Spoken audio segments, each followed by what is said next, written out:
সিলেট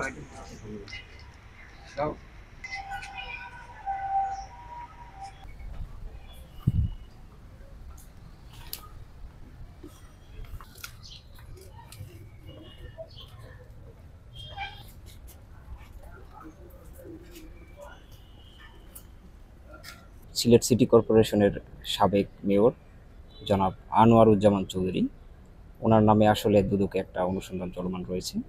সেখানে আসলে মানে ওনার বিরুদ্ধে কমিশন কর্তৃক একটি জ্ঞাত আয় বহির্ভূত সম্পদ রয়েছে মর্মে মানে কমিশনের নিকট যখন মানে সন্তোষজনক মর্মে প্রতিমন হয়েছে প্রাথমিকভাবে, তখন তাকে একটি সম্পদ বিবরণী আদেশ জারির একটা অনুলিপি আমরা নিয়ে এসেছি এখানে।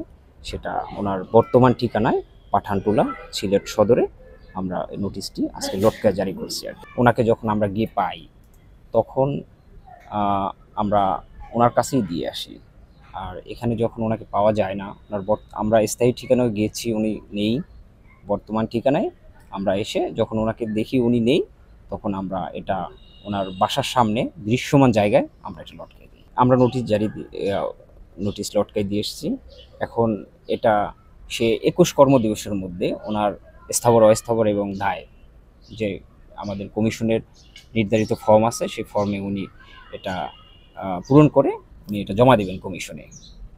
কমিশন জমা দেওয়ার পরে যদি আমাদের কাছে যে সন্তোষজনক মনে হয়, তো আমরা সব মানে স্থাবর অস্থাবর বিভিন্ন জায়গা থেকে বিভিন্ন সোর্সের মাধ্যমে আমরা তথ্য সংগ্রহ করে থাকি।